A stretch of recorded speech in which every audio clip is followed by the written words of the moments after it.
History 1. Years ago, I lived in Springfield, Illinois, in an apartment with two good friends. We were all college students living the party life. I don't really feel comfortable using their real names in this story, so I'll just call them Dave and Mike. I will also refer to myself as Tom for the same reason. I worked at a local restaurant and was returning one night from a long shift. Dave and Mike were on the couch having a few beers and just shooting the breeze. This was the usual sight when I came home from work.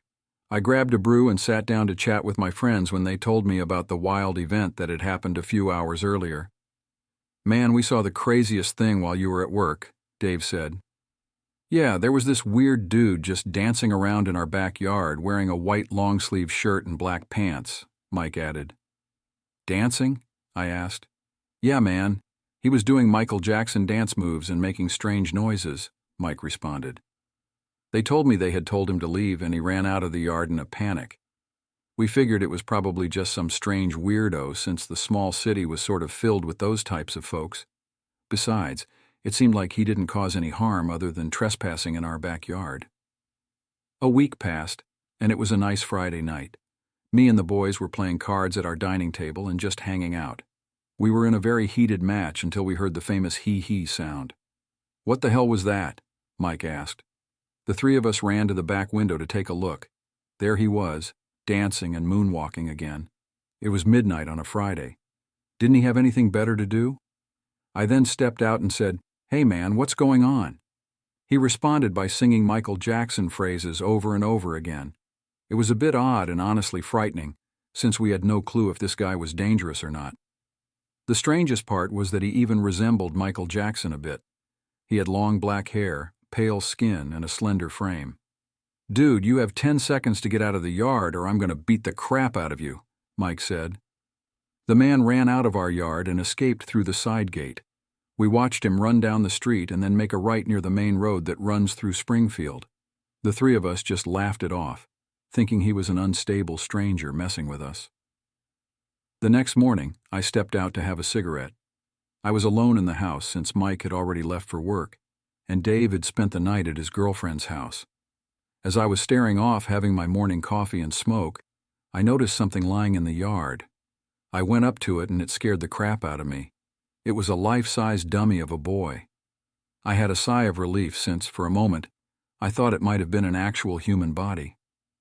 I picked it up and laughed, thinking this must have been from that weirdo from last night. I just laughed and brought it inside, thinking Frank and Mike were going to get a kick out of this.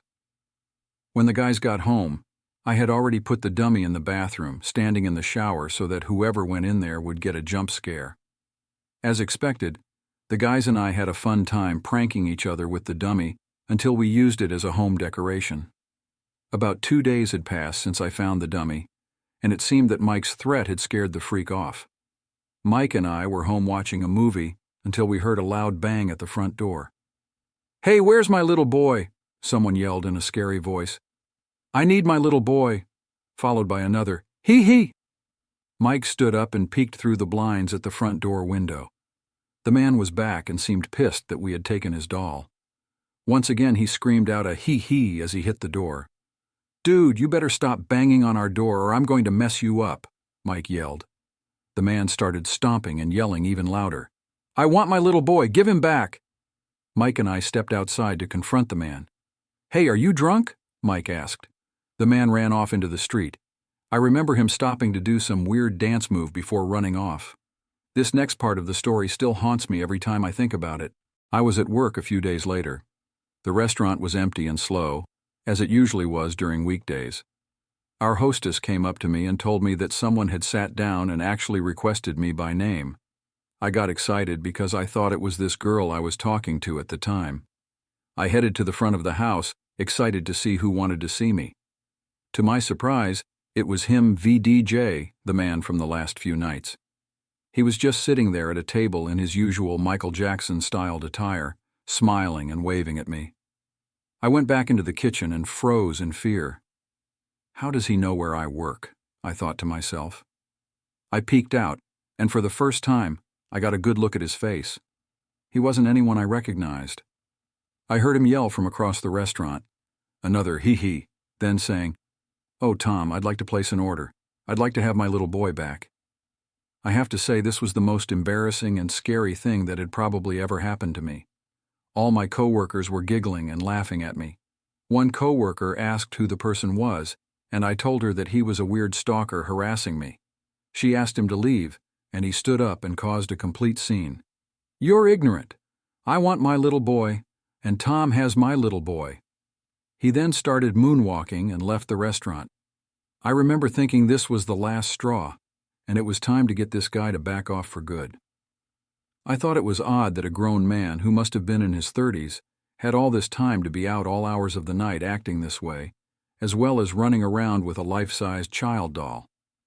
Springfield has some strange folks, but this definitely took the cake.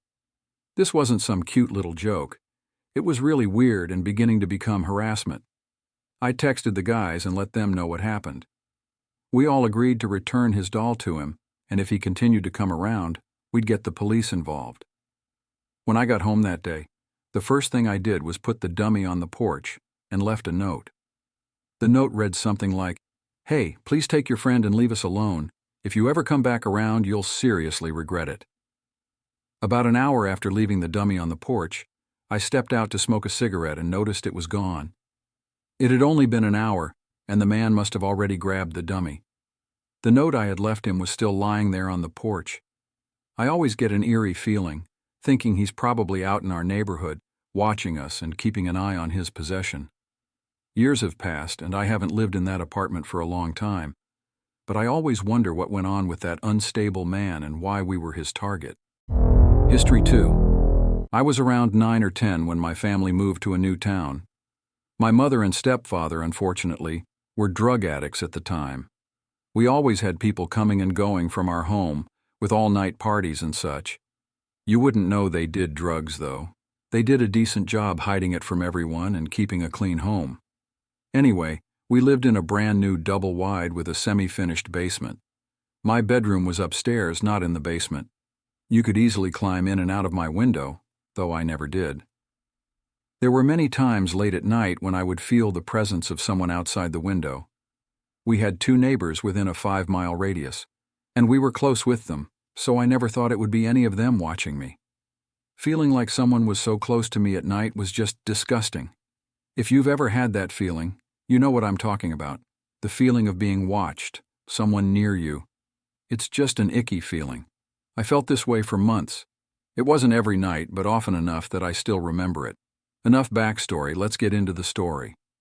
It was a cold winter night, I don't know the time, and my dog was whining to go out. Our double-wide had 2 doors, so I let her out the front door. Since it was cold, I didn't keep the door open or go out with her, but I also didn't need to because she didn't run away.